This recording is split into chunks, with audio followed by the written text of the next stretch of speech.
అలాగే మీకు భాషా ప్రయుక్త రాష్ట్రాల కొరకు జరిగిన పోరాటంలో కూడా సౌత్ ఇండియన్ నాయకత్వం వహించింది. విశాలాంధ్ర ఉద్యమము మీకు 1953లో మద్రాస్ ప్రెసిడెన్సీ నుంచి విడిపోయి ఆంధ్ర రాష్ట్రం ఏర్పడటానికి కూడా బలమైన భాషా అస్తిత్వమే కారణం. భాషా అస్తిత్వంలో హిందూ ముస్లిం అనే తేడా లేదు. మీకు హిందువులైనా ముస్లింలైనా ఆంధ్ర ప్రాంతంలో మాట్లాడే తెలుగు భాషే.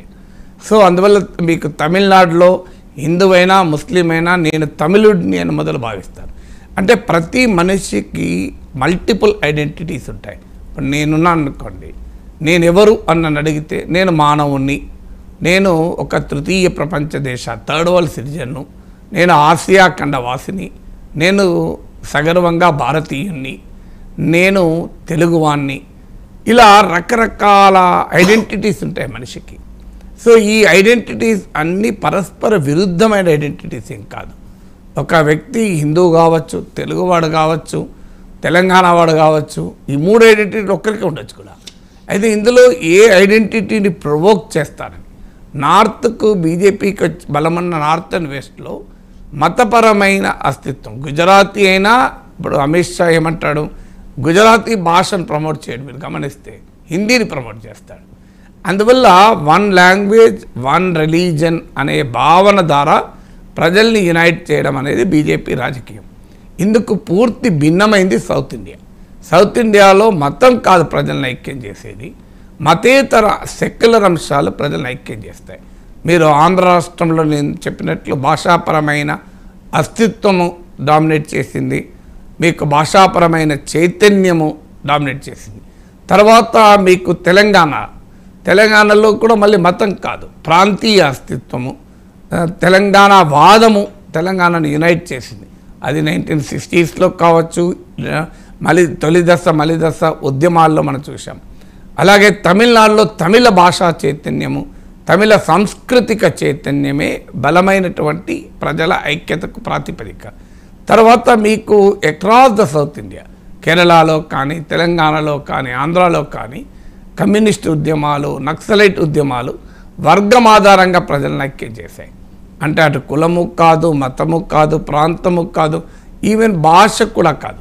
సో దోపిడీకి గురవుతున్నటువంటి ప్రజానీకం ఎవరైనా ఐక్యం కావాలని తెలంగాణలో జరిగిన సాయుధ రైతాంగ పోరాటం, నిజాం వ్యతిరేక, రజాకర్ వ్యతిరేక, భూస్వామ్య వ్యతిరేక పోరాటానికి కులం లేదు, మతం లేదు, భాష లేదు, ప్రాంతం లేదు.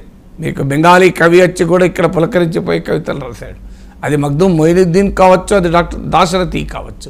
నా తెలంగాణ కోటి రతనాల వీణ అని దాశరథి అంటే మగ్దూమ్ మొయినుద్దీన్ కూడా ఉర్దూలో ఎలుగెత్తి చేశాడు. ఆ రకమైనటువంటి చైతన్యము అంటే భాషకు, కులాలకు, మతాలకు అతీతంగా వర్గ చైతన్యం ఆధారంగా ప్రజలు ఐక్యమయ్యారు. ఇప్పుడు మీరు కేరళలో హిందూ, ముస్లిం, క్రిస్టియన్ మూడు మతాలకు చెందిన పాపులేషన్ బలంగా ఉంటారు. కానీ అక్కడ మతపరమైన అస్తిత్వం ప్రజలను ఐక్యం చేయడం లేదు. మీకు అక్కడ అందుకే మీకు అక్కడ బీజేపీ ఎదగడం లేదు. సో ఇలా బీజేపీ ఏమో మతం పేరిట, అస్తిత్వం పేరిట ప్రజల్ని ఐక్యం చేయడము, ఒక రకమైనటువంటి మత ఆధారిత రాజకీయ సమీకరణ చేస్తే సౌత్ ఇండియా అందుకు భిన్నమైంది, ఎక్సెప్ట్ కర్ణాటక. ఇది మొదటి కారణం. భాషాపరమైన, ప్రాంతీయపరమైన, వర్గపరమైన చైతన్యము, అస్తిత్వము సౌత్ ఇండియాలో బలం. రెండవది ఎప్పుడు కూడా మతము ప్రభావము, మతము వేరు, మత మౌఢ్యము వేరు, మతం వేరు, మత అస్తిత్వము వేరు. ప్రతి మనిషిని మతం ఇన్స్పైర్ చేస్తుంటుంది. ఇప్పుడు మనం ఉదయాన్నే భగవద్గీత శ్లోకం, ఘంటసాల శ్లోకం ఎన్ని కోట్లాది మంది ప్రజల ఇళ్లల్లో ఉదయాన్నే ఉంటుంది. నేను కూడా చిన్నప్పటి నుంచి, మా నాన్న ఉన్నప్పటి నుంచి ఉదయం లేవగానే భగవద్గీతతోనే స్టార్ట్ అయ్యేది వినడం. మన బెడ్ మీదకి లేసే వరకే మాకన్నా ముందే లేసే మా నాన్న భగవద్గీత పెట్టి వింటూ ఉండేవాడు. సో అలా మనం అందరము ఇన్స్పైర్ అవుతాం. కానీ ఈ ఇన్స్పిరేషన్ ఎక్కడికి పోతుంది? మన ఆధ్యాత్మిక చైతన్యానికి, వ్యక్తిని సమూలంగా సంస్కరించుకోవటానికి మాత్రమే మతపరమైన భావనలు ఉపయోగపడతాయి. కానీ భారతీయ జనతా పార్టీ ప్రయత్నం ఏంటంటే మతం ఆధారంగా రాజకీయ అస్తిత్వం, మతం ఆధారంగా ఈ విద్వేష అస్తిత్వము ఇప్పుడు మీకు ప్రజ్ఞా సింగ్ ఠాకూర్, రమేష్ బిధూరి వాళ్ళకి ఇప్పుడు టికెట్లు ఇవ్వలేదు, అది మాట్లాడుకోవచ్చు మనం సెపరేట్గా. కానీ ఇలాంటి వాళ్ళందరూ రోజు చేసే పని ఏంటి? సాక్షి మహారాజ్. సో ఇలాంటి రాజకీయాలు చేస్తాయి. ఇవి ఎక్కడంటే more economic growth, more literacy ఉన్న చోట అంత సులభంగా ఉండకూడదని లేదు. అమెరికాలో ట్రంప్ లాంటి వాళ్ళు ఉన్మాదం రెచ్చగొట్టచ్చు, యూరోప్లో కూడా అల్ట్రా రైట్ పెరుగుతుంది. కానీ నార్మల్గా ఆర్థిక అభివృద్ధి పెరిగిన చోట, మీరు ఎడ్యుకేషనల్ క్వాలిఫికేషన్స్ పెరిగిన చోట, లిటరసీ లెవెల్స్ ఎక్కువ ఉన్న చోట ఈ అస్తిత్వవాదాలు బలహీనంగా ఉంటాయి. సో ఉండవని కాదు, కానీ ఈ సౌత్ ఇండియాకి వచ్చే వరకు అదే ఒక ముఖ్యమైన అంశం. నార్త్ అండ్ వెస్ట్తో పోలిస్తే it's more economical advance, more enlightened societies. Literacy నేను చెప్పడం కాదు, మీకు రాజగోపాల్ అని కేరళకు చెందిన బీజేపీ నాయకుడు ఉండే, ఆయన అడిగారు ఎందుకు మీరు కేరళలో పెరగడం లేదు అంటే అక్కడ లిటరసీ రేట్ ఎక్కువ అండి అన్నాడు. అందుకే పినరాయి విజయన్ ఎవరు అడిగారు మీరు బీజేపీని ఎలా ఎదుర్కొంటారంటే ఇంకా లిటరసీ పెంచుతామండి అన్నాడు. ఇప్పుడు ఆయన నవ్వుతూ, అంటే అది ఆల్రెడీ 100% లిటరసీకి వచ్చేసారు. సో అందువల్ల మనకు ఈ తేడా మనకు economic growth higher level of అయితే ఎకనామిక్ గ్రోత్ ఉన్నంత మాత్రానే ఇలాంటి వాదాలు ఉండదని ఏం లేదు. ఇప్పుడు కర్ణాటక, బెంగళూరు భారతదేశంలోనే హయ్యెస్ట్ పర్ క్యాపిటల్ ఇన్కమ్ ఉన్న సిటీ, కానీ మరి అక్కడ ఎకనామిక్ గ్రోత్ ఉన్నా కూడా ఇలాంటి అస్తిత్వ రాజకీయం ఉంది కదా, మత అస్తిత్వం లేదా అంటే ఉంటుంది. కానీ రిలేటివ్లీ చూసుకున్నప్పుడు అడ్వాన్స్డ్ కంట్రీ, డెవలప్డ్ సొసైటీస్లో ఈ రకమైన భావాలకు యాంటీడోట్ ఉంటుంది. ఇక మూడవది సంస్కరణోద్యమాలు. సంఘ సంస్కరణోద్యమాలు బలంగా జరిగిన ప్రాంతాలు ఇవి. మీకు నార్త్ వెస్ట్లో పోలిస్తే మీకు కేరళ అనుడితోనే శ్రీనారాయణ గురువు గుర్తొస్తాడు మనకు. మీకు కర్ణాటక అనుడితోనే ఒక బసవేశ్వరుడు గుర్తొస్తాడు. మీరు ఆంధ్ర తెలుగు వాళ్ళు అనడంతోనే ఒక కందుకూరి వీరేశలింగం గుర్తొస్తాడు. సో మనకు గుర్తొచ్చేటువంటి సంఘ సంస్కర్తలు కనబడతారు. మీకు ఒక తమిళనాడు అనుడితోనే ఒక పెరియార్ రామస్వామి గుర్తొస్తాడు.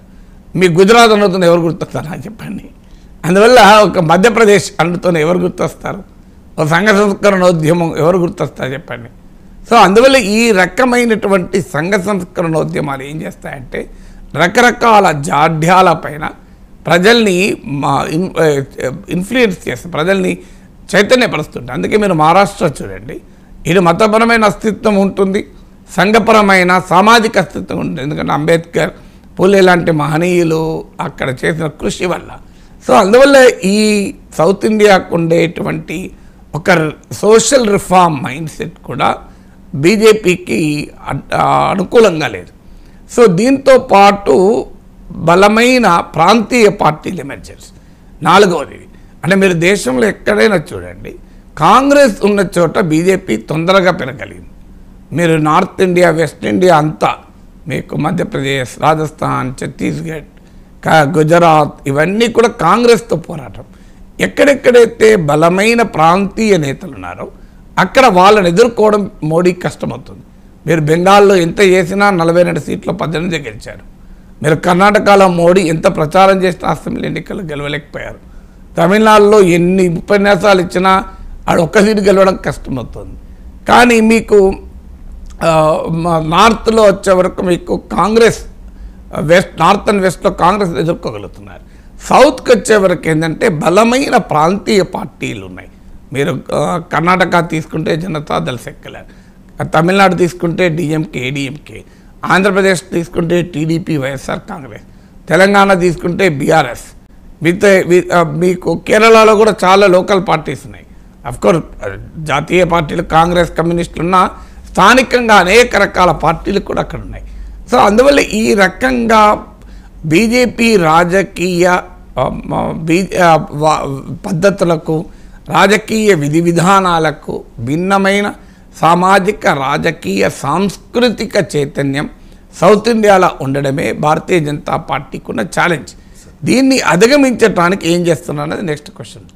Right sir. మళ్ళీ మీరు సౌత్ ఇండియాలో ఇప్పుడు నేను తెలుగు రాష్ట్రాల గురించి మాట్లాడతాను. లేదు, తెలుగు రాష్ట్రాలు ఒకటే కాదు, సౌత్లో మనకు ఎందుకు మరి ఏం చేస్తుంది బీజేపీ అంటే ఒకటి పొత్తుల ద్వారా ఎదగాలని చూస్తుంది. మీకు అందుకే ఆంధ్రప్రదేశ్లో తెలుగుదేశంతో పొత్తు, గతంలో తమిళనాడులో ఏడీఎంకేతో పొత్తు, సో ఇలా కర్ణాటకలో జేడీఎస్తో పొత్తు.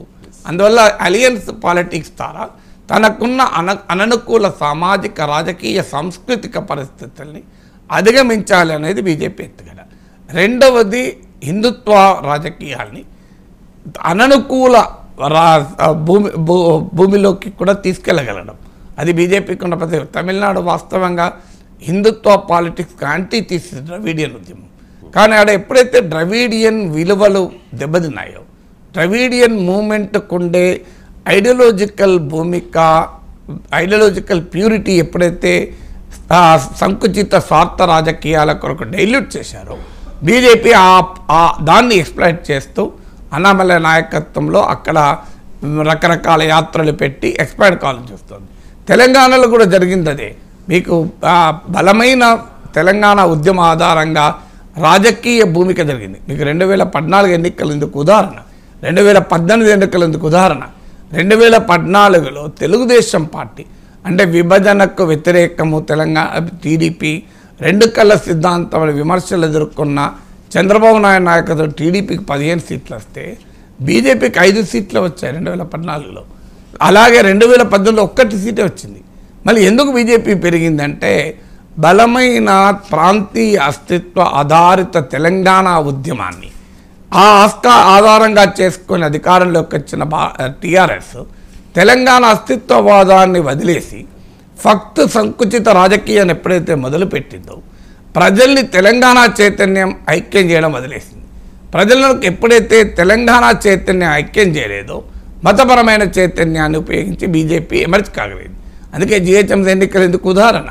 జిహెచ్ఎంసీ ఎన్నికల్లో బీజేపీ ఎందుకు గెలవగలిగింది అంటే తెలంగాణ రాష్ట్ర సమితిలో నిర్వీర్యమైపోయిన తెలంగాణ చైతన్యమే బీజేపీ ఎదుగుదలకు కారణమైంది.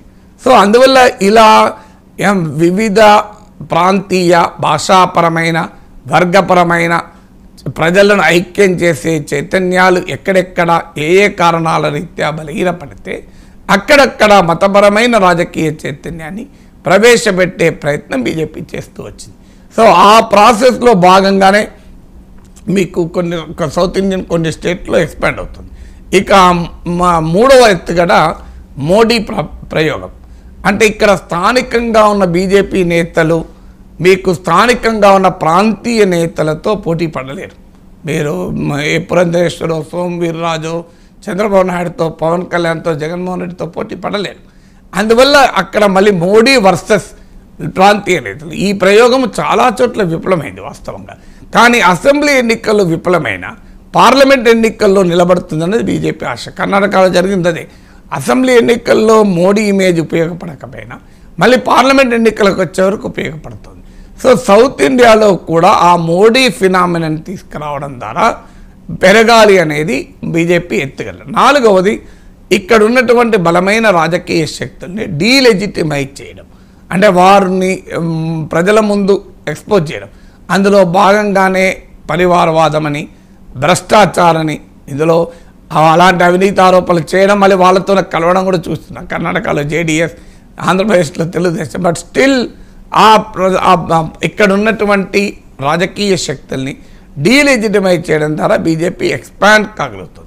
అందువల్ల సౌత్ ఇండియా మిషన్ సౌత్ ఇండియాకు అడ్డంకిగా ఉన్న అంశాలను అర్థం చేసుకోవాలి.